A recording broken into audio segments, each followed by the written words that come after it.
scripture reading this morning will be Proverbs chapter 22, verses 2 through 5.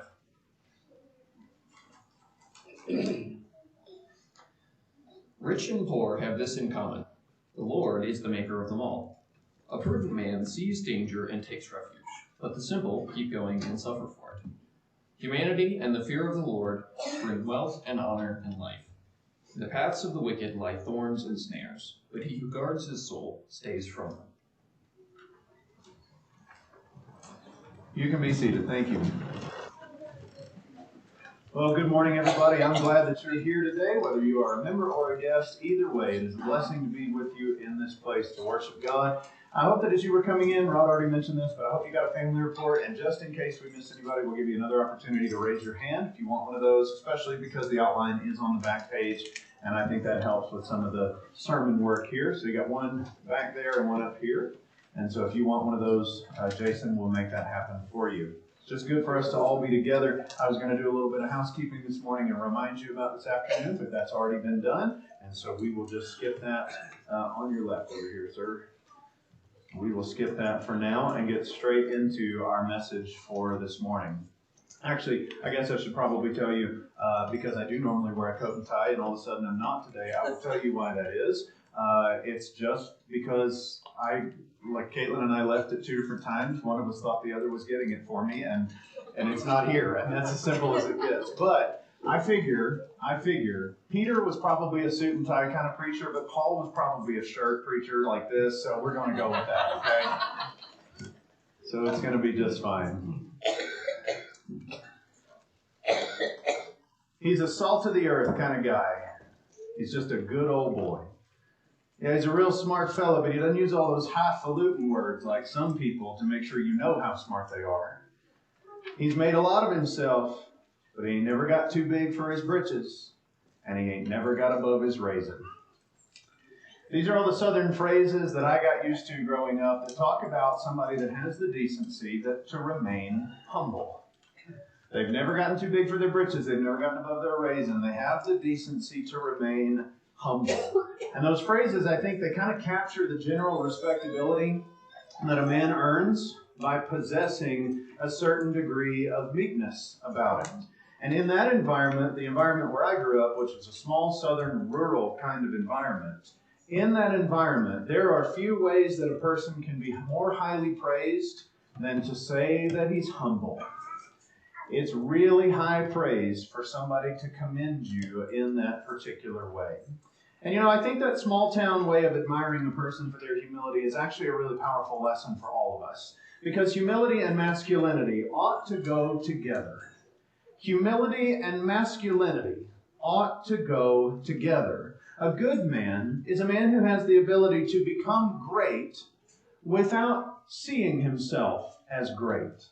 And if we can learn to incorporate meekness and greatness and put them both together in our lives, in our understanding of manhood, then we will be well on our way to becoming the kind of godly men that we are called to be. And so for today's message, what we're going to do is explore 5 marks of masculine meekness, 5 ways that godly men ought to embody humility. Now, what I hope is that I'm going to give you enough information today that your brain is going to keep working and you're going to go, hey, Dan, you could have said this, and you could have added this, and you could have added this to this sermon. And I know that's true.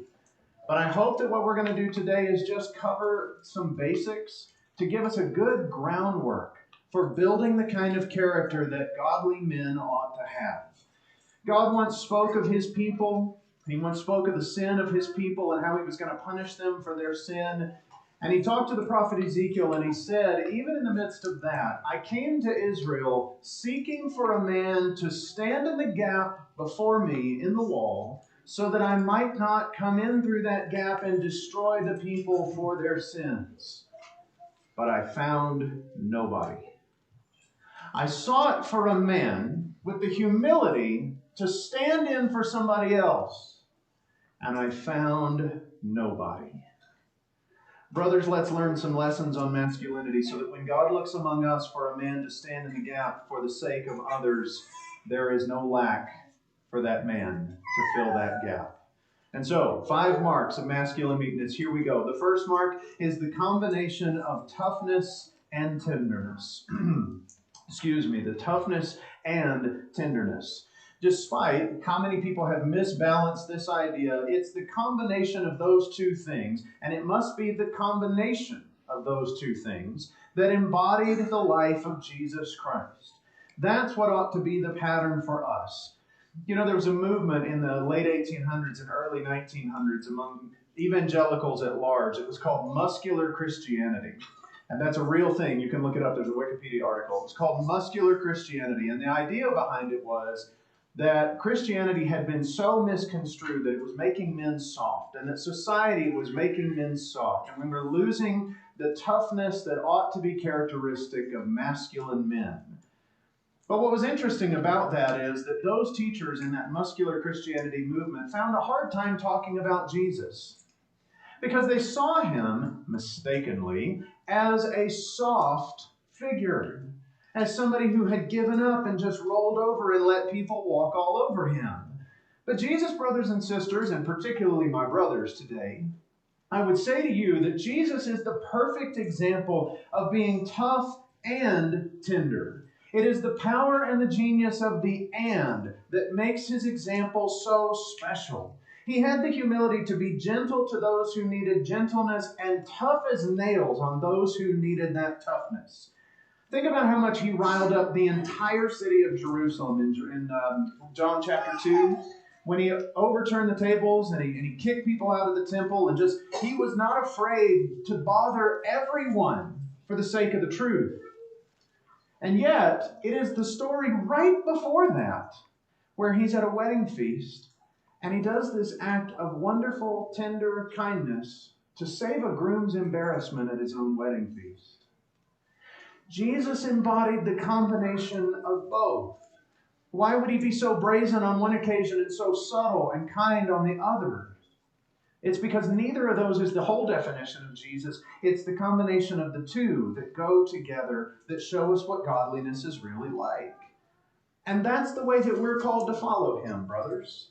We're called to look at our lives as a gift to others, not as a circus where all the attention is on us as the ringmaster, and we get to just pick whether we want to be tough or tender, and we're in charge of this show. No, the point is, whether it takes toughness or tenderness, we're there for other people. One Christian writer described true masculinity as a velvet-covered brick. I like that. Soft on the outside, but built on a foundation of unbreakable strength. Now, what does that take? It takes humility. It takes the humility to become what we are not naturally inclined to be. Are you naturally more the rough and abrasive kind of person? Then have the humility to work on your gentleness. Are you more naturally the gentle and caring person inclined toward tender-heartedness? Then you're probably going to have to work on your toughness for the times when that's needed. In either case, what we're called to have is the humility to not say, well, this is just who I am, but to say, I will be what Christ wants me to be. The meekness to be tough and tender. Now, one key to doing that is knowing when to keep your mouth shut. The wisdom to keep quiet is part of the idea of the meekness of masculinity.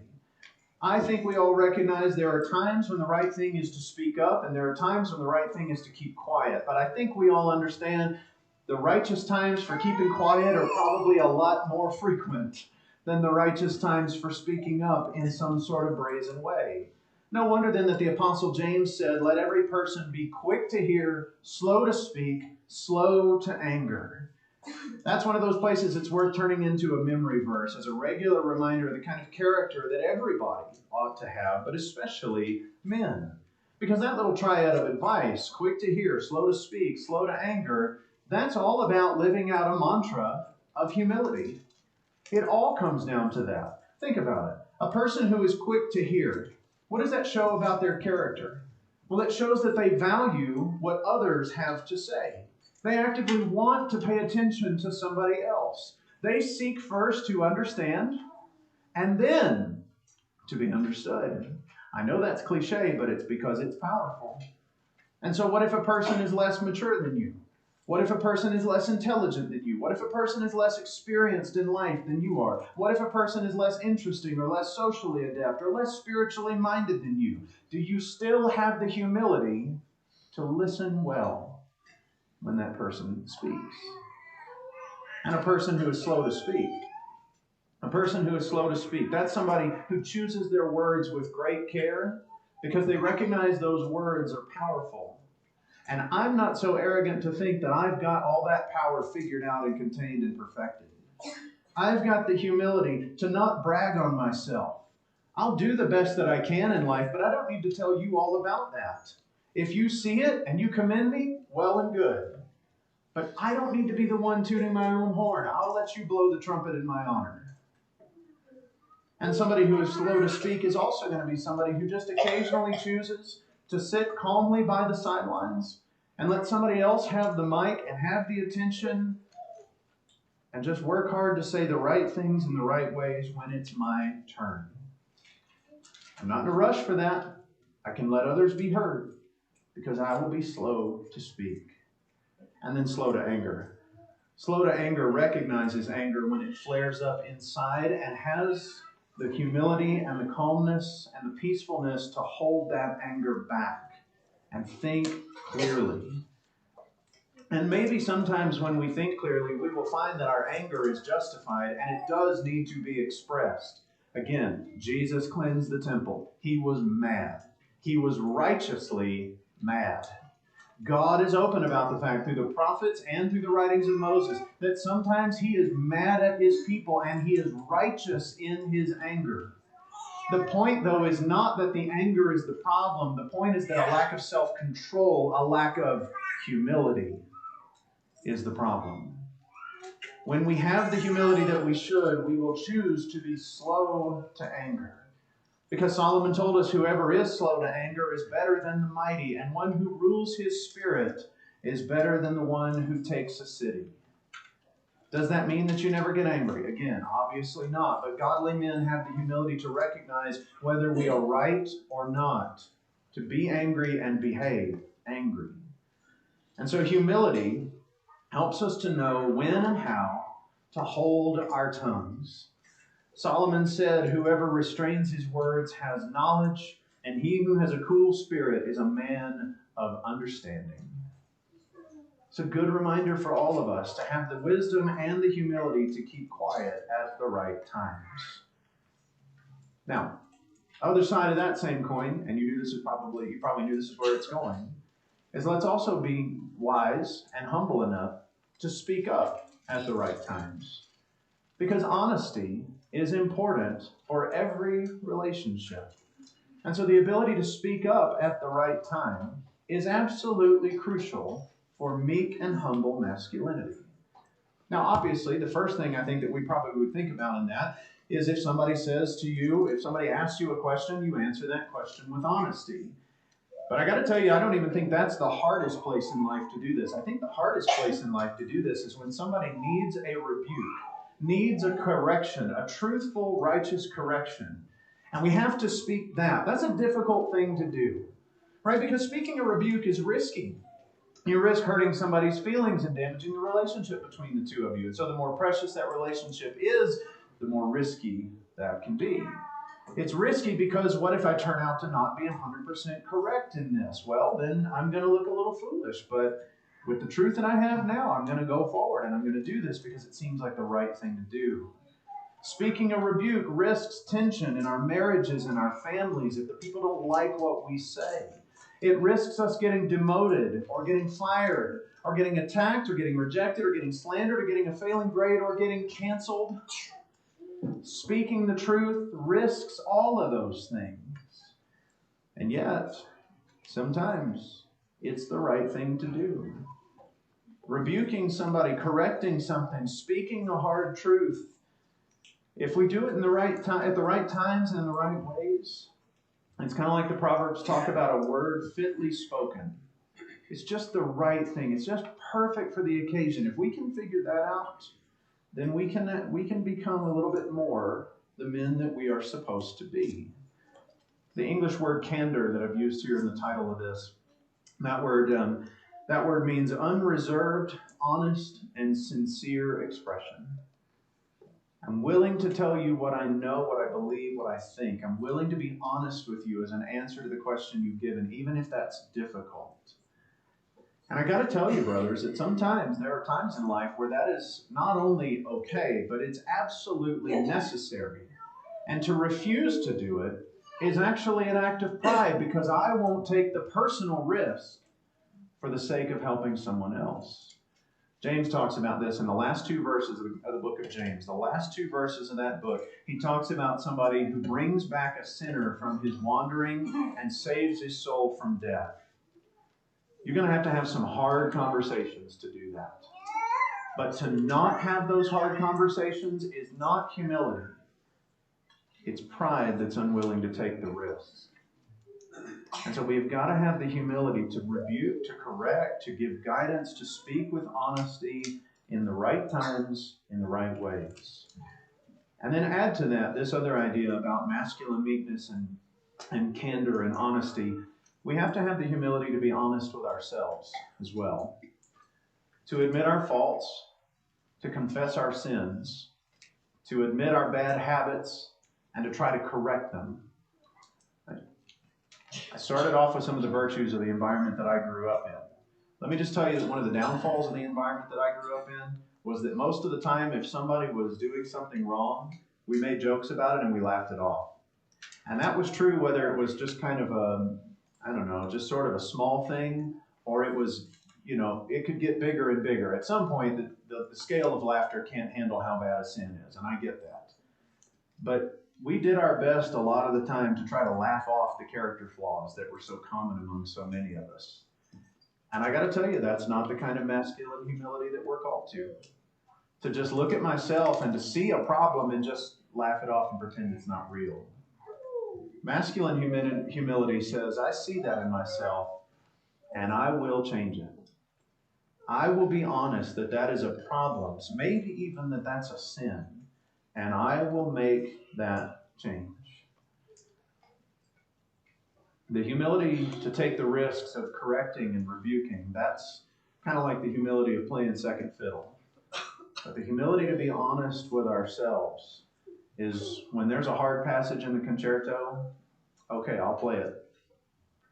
I'll do that. It's tough, but I'll bear the burden of that. Now, the whole concept of manliness and masculinity definitely goes beyond words. And so the next one here is that masculine meekness is defined by service and defense. Serving others and defending those who are vulnerable. In the past, when I've been preaching on this concept of godliness and masculinity, I've found myself again and again and again going back to the life of David for examples. Because David so perfectly embodies all of that toughness and tenderness, all of the radical honesty and candor that you want to talk about. He embodies the meekness to keep his mouth shut at the right times and to not take his vengeance on those who deserve it. David embodies all of it in so many wonderful ways. But this one in particular, this one is where we find such an in-your-face example, because David, when he goes in to fight Goliath, is there to serve others and defend the vulnerable. You remember that story? I know you do, but let's just remember some of the details of it. In 1 Samuel chapter 17, which is page 225 in the Pew Bibles, when David shows up to the scene here, no one in the Lord's army has the courage to face Goliath, but David knows that God comes first and that God's people need to be defended from their enemies. And so in spite of his youth, in spite of his relative inexperience, in spite of his relative lack of training, David says, if nobody else will, I will. I will go and fight this man. And when they asked David about his credibility to fight the giant warrior, he told them, I have fought a lion and a bear, and God defended me there. I believe he will do it again. David, is that really all you've got to go on? Yeah, but it's enough. Because his faith in God is what really propels him through this fight. And so when David walks into the valley and he's ridiculed by his enemy's army and by the enemy himself, by Goliath standing there, David's answer is magnificent. You're looking at 1 Samuel 17. Let's look at verse 45. 1 Samuel 17, this is what he says starting in verse 45. You come to me with a sword and a spear and with a javelin.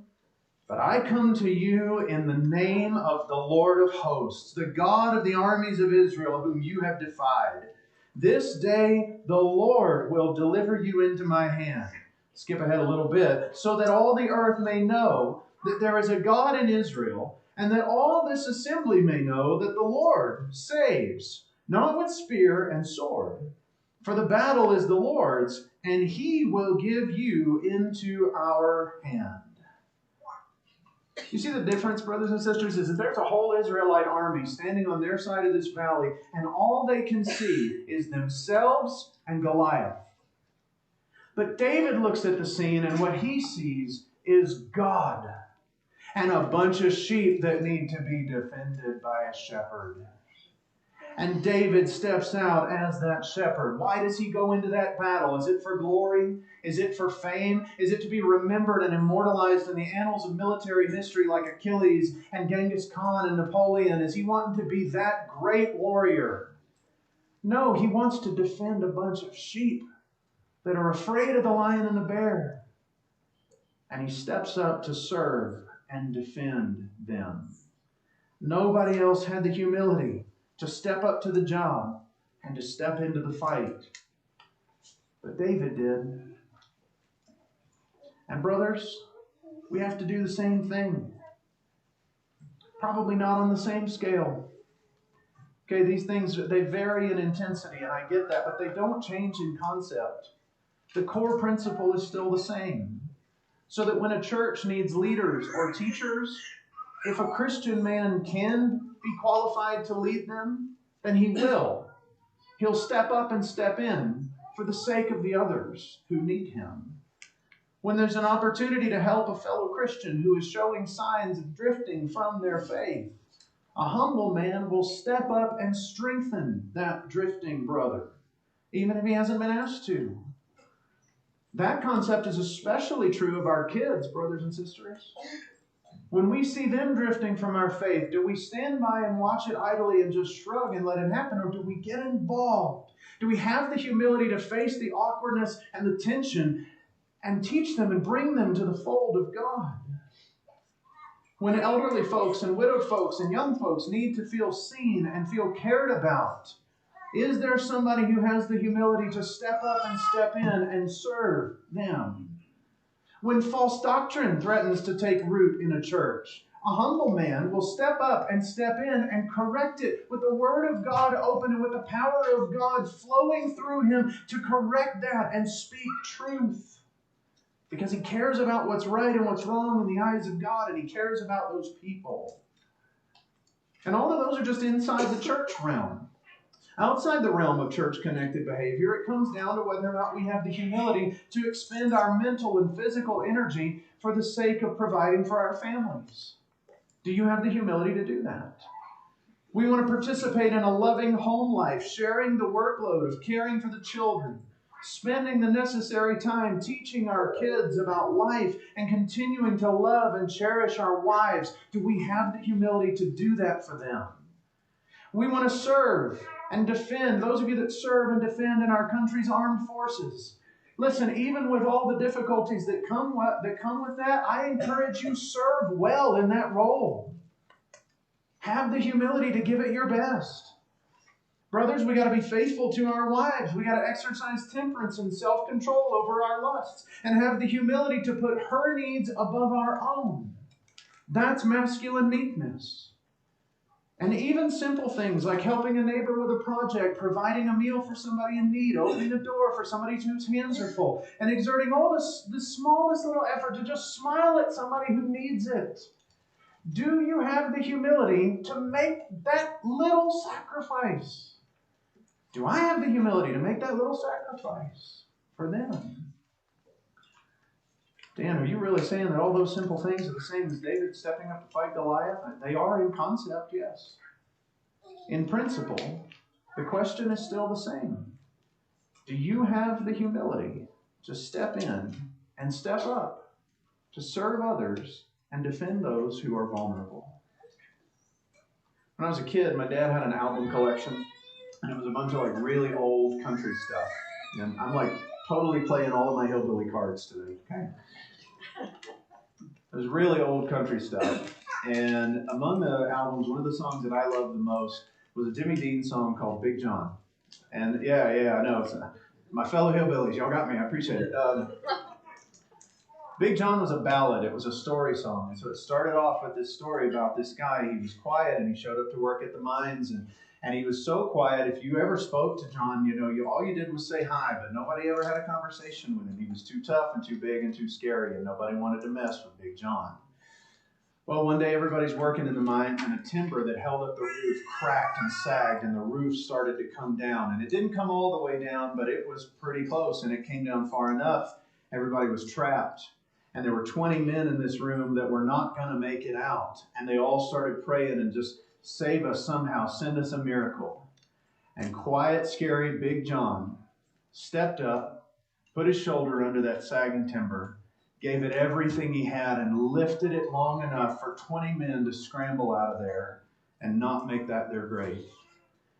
And then they all got out, they all got free, everybody grabbed their jacks and their tools, and they're going to rush back down and, jack up the ceiling and save John's life. And before anybody went back down, they heard the rumble of a cave-in and they knew it was over. And the last line of the song says, they never reopened that worthless pit, but they did place a marble stand in front of it. And these few words are written on that stand. At the bottom of this mine lies a big, big man, Big John. Somebody's tearing up. I get it. Why? What's the impact of that? The impact of that is this is somebody who had the decency and the humility to serve others and defend the vulnerable. Brothers, that's our calling too. To have the humility to do just that. To take responsibility. To be the men that we need to be for our families and our churches. And to put others first. And when we make the extra effort to think of others, to defend and serve and help, we will naturally find that our own mental well-being is that much better for it. The studies are so clear and so abundant that say the more we think of ourselves, the less healthy we become. But the more we put others first, the better it is for us too. And that's going to take work, which brings us to the final very quick point for today, that godly men must have the humility to discipline ourselves, to submit ourselves to the ideas of self-control and self-denial. It is not in any way, the gospel does not in any way teach us about self-inflation, self-aggrandizement. It teaches us self-control, self-denial, and self-discipline. Because it takes humility to be willing to work and push yourself out of your comfort zone for the sake of somebody else. It takes humility to be willing to work against our natural inclinations to be hateful, lazy, gluttons, drunkards, greedy, people that are consumed with debt or hurtful with our words or careless with the things and the people that we look at. It takes humility to overcome that.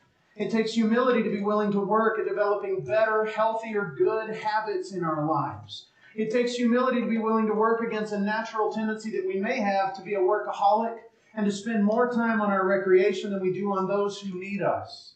It takes humility to properly balance our time.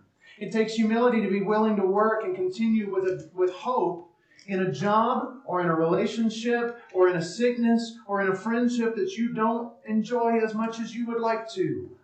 It takes humility to be willing to work at making the most of your time, filling every minute with the effort that it deserves, and not shirking your responsibilities for selfish reasons. The Apostle Paul said, look carefully then how you walk, making the best use of the time, because the days are evil. Brothers, that means we have to work at being good men. It takes work to be who we're supposed to be for others, and work requires the humility to get started and to keep going. And so we pray to God for the strength and the humility to be able to do it all well, all of this, to do it well, not for our own glory, but for the glory of God. And if you can master all of this, then you'll have what it takes to stand in the gap, to lead the people of God, to defend the lost sheep of God, and to serve in the kingdom of God. If you can keep your head when all about you are losing theirs and blaming it on you, if you can trust yourself when all men doubt you, but make allowance for their doubting too, if you can wait and not be tired by waiting, or being lied about, not dealing lies, or being hated, don't give way to hating, and yet don't look too good or talk too wise. If you can dream and not make dreams your master, if you can think and not make thoughts your aim, if you can meet with triumph and disaster and treat those two impostors just the same, if you can bear to hear the truth you've spoken, twisted by knaves to make a trap for fools, or watch the things you gave your life to broken, and stoop and build them up with worn-out tools, if you can make one heap of all your winnings and risk it all on one turn of pitch and toss, and lose and start again at your beginnings and never breathe a word about your loss, if you can force your heart and nerve and sinew to serve their turn long after they are gone, and so hold on when there is nothing in you except the will which says, hold on.